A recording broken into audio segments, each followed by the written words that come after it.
Hello and welcome to the Travel Fuel Podcast. This is the show for the person that has a travel bug but maybe doesn't know where to go or where to start. I'll share the details of some great trips I personally researched, planned, and gone on with tips for activities, great coffee, awesome restaurants. If you want to follow it as a blueprint, awesome. It's planned out for you. And if not, I hope at the very least you find some inspiration for your next adventure. So I found over the years, I've kind of been the one that's ended up planning various trips, whether they're for family, the annual guys trip, and through that, I've sort of become pretty decent at it. So I love seeing my friends and family have a great time, and that is what inspired me to share this podcast. So this is the very first episode. I'm going to discuss a trip to Moab, Arches National Park, and Canyonlands National Park. I'm joined today by my friend Wade Calvert. I am Todd Duplain. Wade, welcome. Thanks for being on here, buddy. Yeah, thanks for having me. Glad to be part of the first episode. Definitely. The two of us did this trip along with our buddy Scott a couple years ago now, and sort of the first big national park adventure that we went on. And I think it turned out pretty well for the first one, right? Yeah, it was a great trip, especially for me. I mean, I know that you and Scott have been a little more active outdoors into mountain biking, and Scott does a lot of the triathlons. So for me, this was kind of my first venture into the national parks and the outdoors, and really my first mountain biking trip as well. So all in all, it was just a great trip. It was a good one. We did this in early April, and we traveled on a Thursday through Sunday. So I'm going to give you all the minutia of it. So if you want to, like I said, if you want to use it for a blueprint, it's basically done for you. Wade and I both have kids. Wade's got what, like 11 now? Yeah, no. we're four and done. Yeah. 4 and done. All like under 6 and under, right? 6 and under. Yeah. Brave man. So that being said, I have two myself. Time is probably the most valuable asset, especially when this is a guy's trip. We're getting away from our family. We want to be conscious of that, and a lot of college funds to save for, so budgetary reasons come into consideration too, right? Yeah, definitely. I mean, I think the goal is, we wanted to have a great trip, squeeze as much as we could in kind of the least amount of time away from the family as possible. And, really with your planning and being able to dial in the trip, we were able to accomplish most all of that.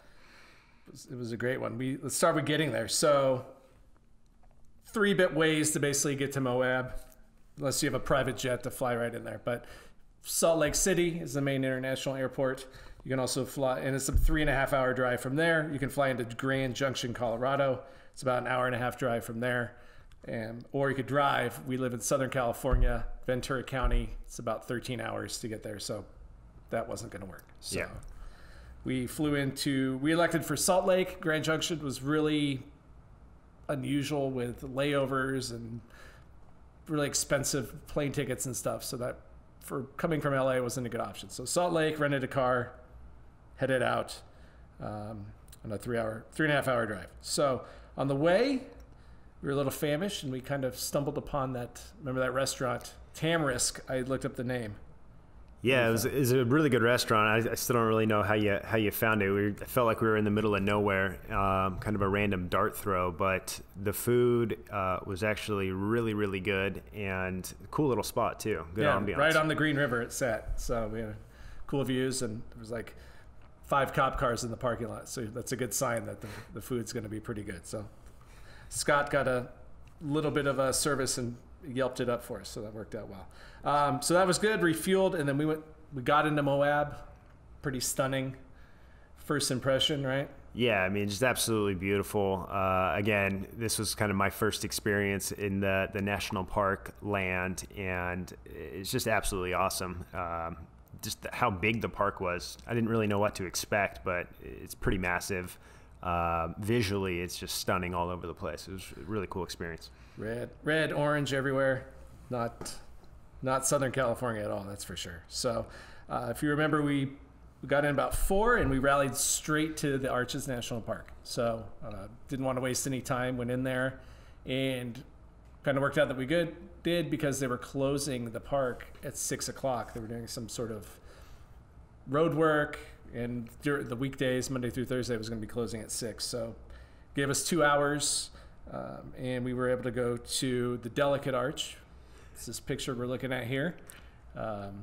Yeah, that was awesome because one, getting in after a plane ride and then a long car ride in, it was great just to get to stretch the legs. And this is really kind of the perfect starter hike because I feel like we were able to get out there, see one of the more prominent arch features in Arches, and it was just a great way to kick off the trip. It was 3 miles round trip, so not that bad. A little bit 480 feet elevation or something. The arch at elevation already when we're used to sea level. Got the lungs opened up in a hurry, and it was good. But it was good too. And I mean, look, if you end up going on this trip with your kids, I mean, we went obviously just us, but this one in particular, very family friendly. It's a fairly easy to moderate hike, so don't need to be in killer shape to do this one, and it's pretty easy all around for really whoever's going to go tackle it. Agreed. And this is the arch that's on the license plate for the state of Utah. That's right. So it's heavily trafficked, but you just got to do it when you're there. You're going there. You're going to go see it. Yeah. So after this, we headed off to the hotel. Oh, there's a view of sort of the other side behind Arches, looking over the edge. That just really doesn't even do it justice, but it really doesn't. Yeah, it's just magnificent stuff. So that was it. So we got out of there just in time before the park closed and headed to really fancy 5 Diamond Comfort Suites hotel. But it was great. Like, there's a lot of hotels right on Main Street in Moab. There's a couple that are sort of like far out that you want to be aware of, but this one was kind of in the heart of it. So it was a good home base, and we were able to park the car there. And then when we were doing activities, as far as dinner and lunch and whatever, it was just walk right downtown, right? Yeah, it ended up being a perfect central location. I mean, on all these trips, we're really looking just for a clean place to sleep. Yeah, and it was relatively new, super clean. There was 3 of us traveling, so we had 2 beds and a sleeper sofa pull-out couch, which was actually very comfortable because we've been on a few of these trips, and that's not always the case. Yeah, some of them are half broken, but you'll hear about that on another podcast. And everybody has their own space. We don't need to worry about any awkward man spooning going on these trips when we're all sweating. Own bed is definitely appreciated. Yes. So that was it. Long travel day, and then there's like this all-you-can-eat pizza spot right in downtown Moab. We walked down to Zach's restaurant, and we just basically gorged ourselves after a long day, and a ton of family in there, and it was really cool, and just Yeah, it's a good spot, and honestly, it ended up being a good carb loading day for what we had in store the next day. But yeah, easy. We just kind of didn't really know what we wanted that night. Wanted to check out the town, so it was a perfect spot. Was any excuse to carb load, I'll take. Stuff in my face. So second day, woke up in the morning. Obviously they had a great buffet breakfast at that hotel too. That's included with like a full spread of eggs, bacon, not just like your. Yeah, it's a nice plus. Not just toast and fruit I don't like that. And then coffee. I think we're on the same page with that. Is sort of like a sub passion of mine. Good cup of coffee. Yeah, for sure. I mean, it's become a necessity almost in all of our trips that we're starting to scout out ahead of time. But this one in particular, we didn't scout ahead of time. We just were conveniently lucky that we had a pretty nice spot right next to us. Right next door. Yeah. Eclectic cafe. No, it's all right. One word, whatever. But it was awesome, and we'd end up going there a lot. Not only for coffee in the morning, but they had good lunch and snacks and everything else in between the other activities, right? Yeah. And I think we got cold brew there, if I remember right. Yeah, probably. Yeah. Pretty good cold brew. So. It's the current obsession, nitro cold brew, right? Yeah. But, that was this trip was pre-nitro, but still good. So caffeined up, fueled up, fed up. We had 2 rim tours, mountain bike adventures for the ride. This was our mountain bike day, right? Start. And so I'll just add a little bit here because for me, again, not a huge mountain bike rider. I like going. I enjoy it. Not nearly to the level that you're active. I mean, you go, a couple times a week still? So for me, this was, again, my first real mountain biking trip. So really not knowing what to expect. Ended up being a great time, but share a little story first. You know, before the trip, you and I go out on a ride, and this was kind of my first ride to familiarize myself and for really prepare what we were going to experience in Moab. And that first ride, we're riding, and you went down this path, endo over the handlebars, crack open your helmet. So that's my first experience mountain bike riding, and my second is Moab.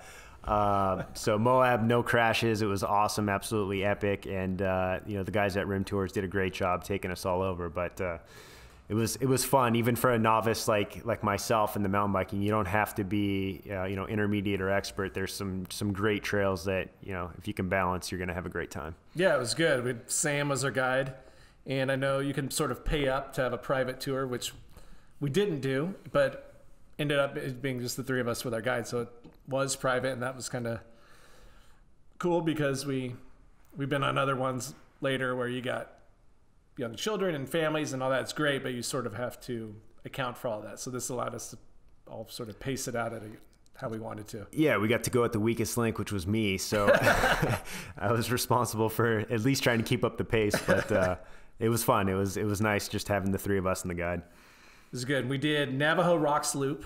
That's a pretty good, they describe an intermediate tour.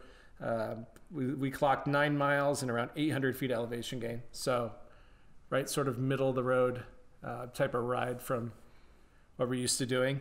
And just the terrain, Moab's already at elevation. We drove up and then rode up another 800 feet, and the views were stunning. And man, look at those pictures there. Just wild. And the thing that I remember the most was the slick rock, they call it, that they have in Moab. And they call it that because it's sandstone. The early settlers nicknamed that because the horses with their metal shoes, they couldn't walk on it. Sam told us about that. They would just slide and crash down these rocks. And then he's saying, just ride right across it. And you had to have a little bit of trust in the guy that your rubber tires are going to stick, right? Yeah, but they do stick, and it's just absolutely such a fun terrain to ride on. And again, from my side, not having the experience, it was an absolute blast. Just really nothing like it for me since. So nice, good intro to mountain biking. That's sort of the epicenter. Moab and Southern California, I like to argue about who started the sport. Yeah, I don't know if it's a good intro or if I'm just spoiled now. But. Right, exactly. So, all right. Well, so that was done. Oh, that was the main ride, Navajo Loop. And then Sam asked us if we wanted to do some extra credit. Yeah. Obviously, yes, right? He took us to Sidewinder, if you remember. Yeah, that was that long, just a long downhill. That was a lot of fun. Picked up some good speed, some nice straightaways. It was a blast. Almost crashed personally, but held it together. I like to be a helmet breaker. I've broken my fair share in my time, but it was good. And then he just parked at the end and straight downhill. No more having to climb uphill. We just loaded up and headed out, right? Yeah, and so one other thing that was nice is, not having to bring our bikes or anything like that, just full service, being able to rent the bikes. It just made it so much easier to just show up and have a guide that knew the trails already. It was pretty awesome. Yeah, it was perfect. So that was that. We did a half-day tour, so we still had, it was probably maybe noon at this time, I would guess. So we had a lot of the day to work with still. We went back to our eclectic cafe and grabbed a little bite and some protein cricket bars. I remember that. It was my first experience there, right? First and only time eating a protein cricket bar, but yeah, I remember it. Yeah, it wasn't awful, but if you didn't tell me what was in it, I'd probably be more apt to eat another one. So, but yeah, we had a lot of time left for another hike. We definitely wanted to get back into Arches because the initial hike the day before was good, but there's a lot more to see in there. Yeah, for sure. And, one thing that I think we all were looking for was, that first hike, it was a great primer, but it was pretty crowded because it's the most popular arch in the park. So I think we all kind of wanted to look for something a little more less traveled. And so we were able to do one of those hikes. Yeah, more off the beaten path, sort of. Devil's Garden is where we headed. That's right. After talking to people. It's all the way at the back of the park. 18 miles north of the visitor center. And then they have a couple different loops back there. It's very popular area back there, but this primitive loop that we ended up doing was awesome. We hardly saw anybody. It's one of the most challenging, but the views that you get and the arches you get to see from the vantage points you get to see are not a lot of people get to see it because they don't want to go on the hike, deal with the terrain. It's a hike trail that's not well marked. Scott's an Eagle Scout, so yeah. Thankfully he was there. Watching the scratch marks on the rock or the cairns or whatever. Right. Broken twigs and stuff that he was doing to figure out the right direction, but it all worked out. So some of the arches I remember we saw there's Landscape Arch, there's Tunnel Arch, that's that one that we're looking at there. It's sort of right at the beginning, Tunnel Arch. And then that's Landscape. So this picture doesn't really give you the perspective. That's 306 feet long, that little. Yeah, it's crazy. Up top. And I think that, people used to be able to walk across it and that kind of stuff, but that's all off limits now. So you just got to soak it in from afar. What other arches did we see back there? Probably, let's see, I think this was like an underneath one. I think this is underneath Navajo Arch. This was really cool, just sort of tucked away. I don't even, just like nobody back there but us. So. That was the best part about this hike, in all honesty, is like you're walking through and you see just these crazy rock formations, these crazy arches, and we're looking around and we were literally the only ones there. It was awesome. And there's just huge stretches where you're walking through. For me, I was almost just looking around in disbelief. Like, how is nobody else back here? Yeah. Especially the first day when it was everybody going to the one attraction. I felt like this one it was just so cool to be in arches amongst all this beauty that's out there, and to be able to share it almost by ourselves. It was really cool. Great experience. It was a harder hike for sure. Yeah. I mentioned like the first day you had like kids and whatnot walking to that other arch. Definitely not the case on this one, but if you have the time and you're up for something a little more challenging, it was absolutely awesome. It's cool, yeah. And if you do have the kids or whatnot, you have Devil's Garden has some easier hikes that aren't quite. Yeah, you don't have to do that primitive loop. Yeah, primitive loop's like the most aggressive or challenging one out there. That was Double O Arch that we just looked at. The picture that just went away. There it is. If you can't it's see, a little hard to see the small one. Yeah, there's another small one on the bottom if you look close, and then you got the big one up top. And then I think that last picture there was me standing in I want to say the Wall Arch. I did a very poor job of documenting this along the way, so I was like kind of trying to backtrack that. And then there's other cool stuff like Dark Angel. It's like this 150-foot rock pillar. That's right. That we were, making silly juvenile pictures with. We'll leave those off of this, but it was awesome. So yeah, if you're up for it, you want a bit of a more challenging hike, primitive loop in the Devil's Garden you're gonna be very rewarded with what you're gonna see. And then that was towards the end, and we kind of wrapped it up. I think. Remember, the hike was maybe 3 hours or something like that. It's on the website. We have all the Strava maps and everything posted for reference. Like I said, tons of detail. But between this and the riding, we're pretty famished. Yeah, at the end of the day. It was a long day for sure, but it was a day well spent. And we definitely, a theme when we go on these trips is we like to have a nice steak dinner, just primal. And we found Jeffrey's this night, which it was awesome, but unfortunately, in researching this, it's closed for some reason, so we don't need to talk too much about it. I don't know why. The food was really great, so I don't know. Hopefully, maybe it's closed seasonally. Maybe they can open back up or something. I don't know, but it was a great way to polish off the evening, and the food was fantastic. It was good. Service was great. So.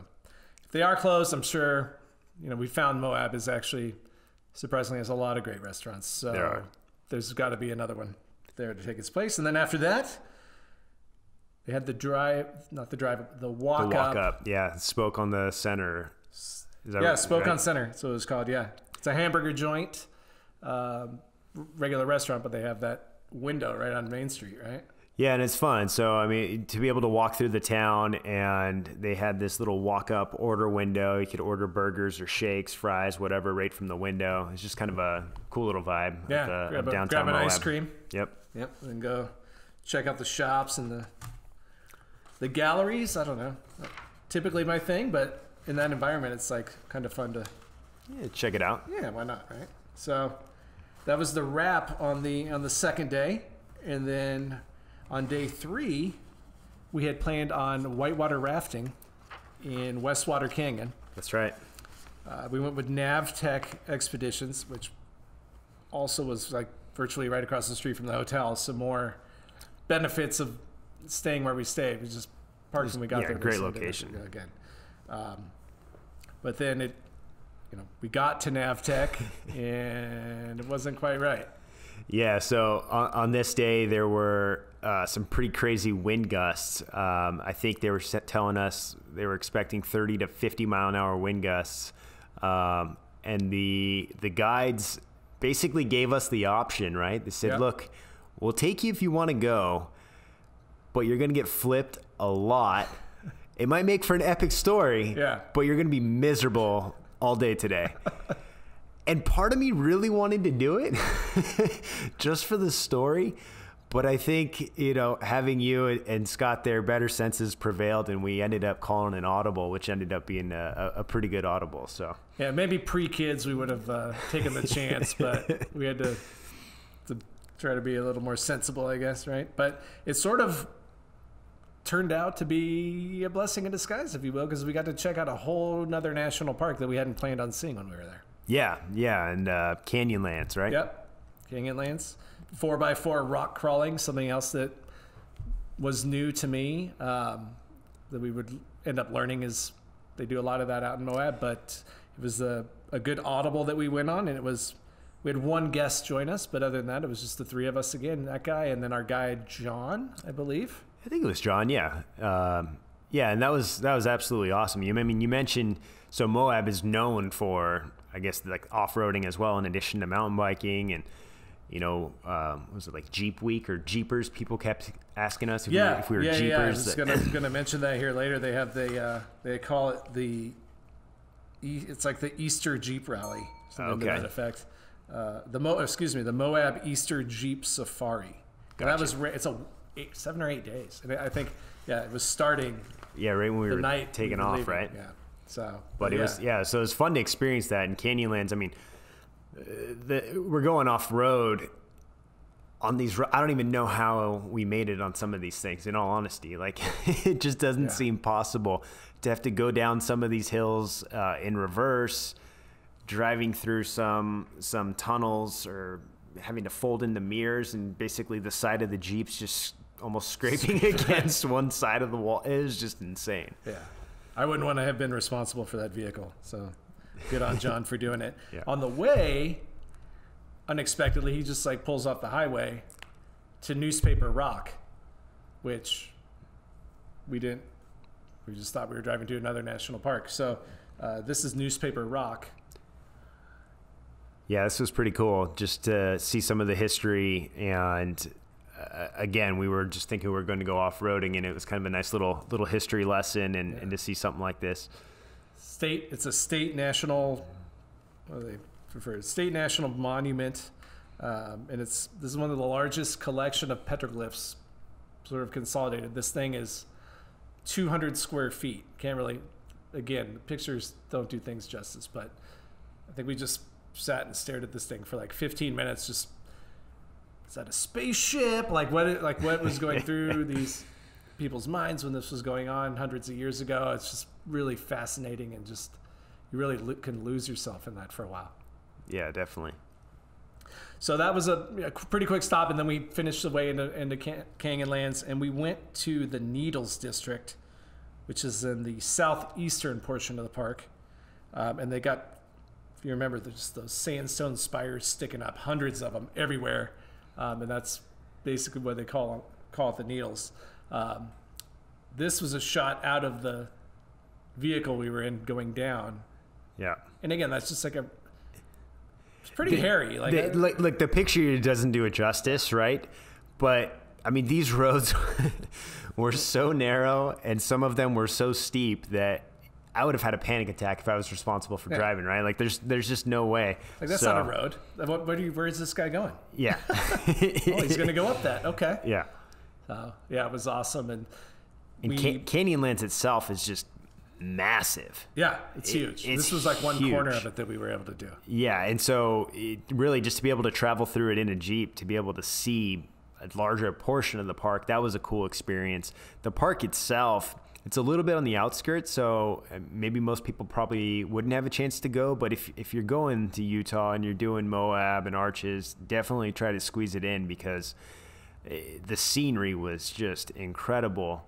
And kind of our experience when we were doing that primitive loop in Arches and Canyonlands, there truly was nobody around. So it was very surreal. Yeah, you'd have to go on like multi-day backpacking trips to get to the places we were able to go to in the 4x4.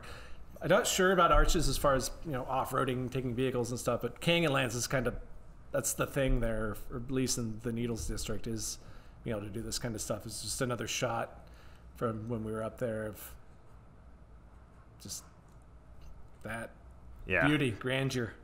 And then after, a couple hours of the hair standing up on the back of our necks, we sort of pulled over to this cool spot. And they made this full lunch spread for us. It was crazy. So in the middle of nowhere. Honestly, like, Navtech did an awesome job. And if you're looking for guided tours, can't speak about them highly enough. Yes. They're not paying us to say that either. Yeah, but like it was just nice. I mean, I was expecting that we would have to buy like some sandwich and stick it in the backpack, and 4 hours later eat like a warm turkey sandwich or something. But no, I mean, John had this whole spread cut up, like fresh cut tomatoes and lettuce and deli meats, and it was really good. But exceeded our expectations. For sure. So that was that. And then, after lunch, we kind of got one last hike in. Chesler Park and the joint. There's some hidden petroglyphs that we also saw sort of along the way that John knew about and took us over to, which is crazy because those handprints were so little. Yeah. Like the people a couple hundred years ago or whenever that made, like, I don't know, pre-antibiotics in their meat or something. They had smaller handprints. So, but like, it's the cool thing about going with a guide. Like, you wouldn't find this on your own probably if you were just going out there. Yeah, I mean, the park is so massive, right? That's like finding a needle in a stack of needles. Yeah. And then it's like, you're very careful where you're walking because they have you remember that part of you couldn't walk on those like sort of black shaded areas of the ground because it would like ruin it. Yeah, I forget exactly what it was called, but it's basically like a living organism, right? And, on the just looks like almost dirt in a way, darker dirt, but it's an actual living organism that's responsible in the whole ecosystem out there. So it was pretty interesting just to hear all about that, and the guides definitely have the additional background that just it makes the hike so much more enjoyable. Yeah, for sure, and feel good that we didn't ruin anything by stepping all over that because we just followed, literally right in his footsteps. Yeah, exactly. If you're gonna go on your own to Canyonlands, just research it. Watch where you're stepping, I guess, because that's pretty critical to their ecosystem out there. Yeah. So the last hike, Chesler Park and the joint. We did not all of it. We did like a portion of it. This can be a pretty long hike. There's more Canyonlands through a hole. So Chesler Park is sort of overlooks Canyonlands, I guess, right? Like more just again, just different vantage, different viewpoints. Again, the park is just so massive that you're able to see in any direction. I mean, you could stand and look around 360-degree views, and it's just all incredible. So it's good there. Yeah, there's that one main view right there from Chesler Park. Just, I really wish I was a better picture taker, but it doesn't do it. And then after this, we went into the joint, which so the joint was cool. Really cool. Never done anything like that before. Yeah, this is same for me. Kind of first experience, heading into like cracks and crevices, and can't help but think of the Franco movie, right? Yeah, exactly. 127 hours or whatnot. So yeah, that was outside, sort of in the open part, and then things got a little tight. Yeah, so had to ditch our packs and basically kind of shimmy through this little crack or crevice, if you will, to get through to the other side. But really just a cool experience, fun little hike. And again, something that having a guide was great to be able to walk through this. Because if you were leading, I probably wouldn't have had faith to follow. No, I probably wouldn't have gone in on stuff. So. I'm too soft in my old age. So that was cool. Yeah, it was a great way to sort of wrap up the final activity day when we were there. And then we had about an hour and a half drive from there back to Moab. Yeah. Sort of just ready to grub again. And that's the night we picked to wrap it up with Sabaku sushi we had been told about. Yeah, and so if you're listening to the podcast, you're thinking, wait, these guys are talking about Utah, and I think they just mentioned sushi. In the middle of the desert, and they're from California? What are they thinking? But it was really good. A couple of, I think John and Sam had both actually recommended, Sam, our mountain biking guide, had recommended the sushi spot to us, and more locals that we talked to in town were all raving about it. So we figured we'd go give it a shot, and it was really good. It was awesome, and I don't know if it's local folklore or, the story they tell all the tourists, but apparently the owner's brother lives in Seattle, right, and catches the fish and FedExes it to him daily. Yeah. And they're only closed like Sunday, Monday or whatever, like when they can't get their FedEx deliveries. Whether or not that's true, it was great. And it makes for a great story. It does. I still don't know if it's true, but. And they made the surf and turf roll. I think it had like elk on it or something with fish. Yeah. I mean.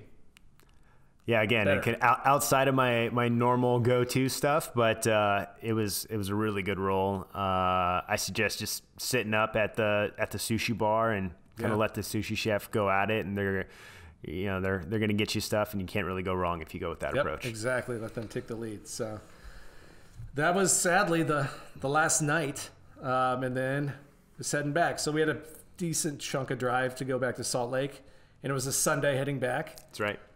Wanted to grab a bite to eat before we hit the airport, and found that a lot of the places were closed. Sundays in Utah, there's not a lot to do for religious reasons, obviously.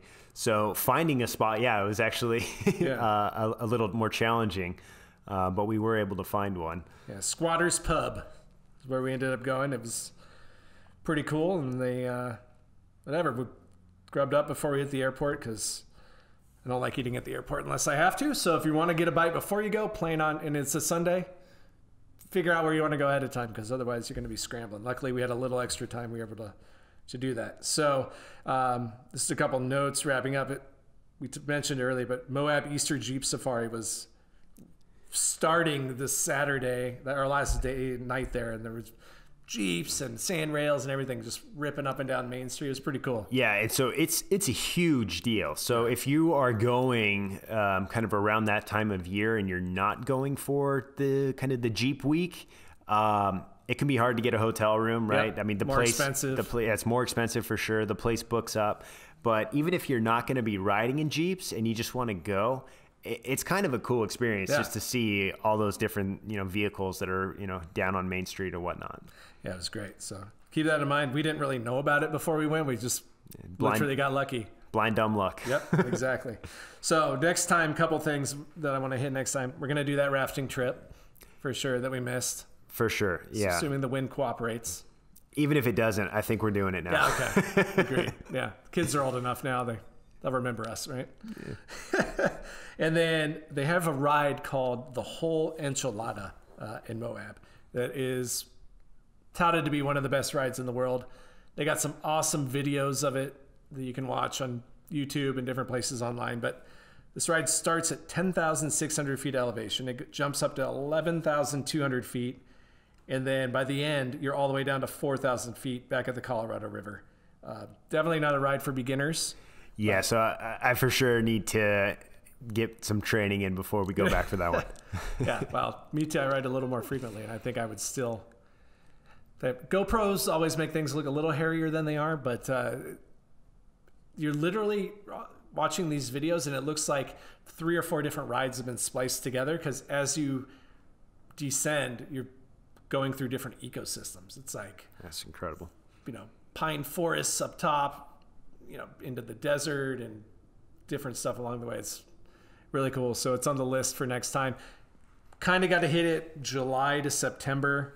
It was still pretty snowed in up top when we were there, so we weren't able to do it. So awesome. Well, that's pretty much going to wrap it up. I want to thank everybody who's watching, listening, wherever method you're doing that, for sharing your day with us.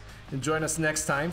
Next episode, I'll be discussing a sensational trip to Zion, Bryce Canyon, and a romantic bison ranch. Wade was actually on that one too. You can find all the info from the podcast in the blog post on our website, travel-fuel.com. It's right here if you're watching. Along with, we have pictures, we have maps, links to our social media, email. You can also catch the video version of the podcast on YouTube. And if you enjoyed the podcast, please subscribe, share, and leave us a rating. I'd really appreciate it. Thanks again.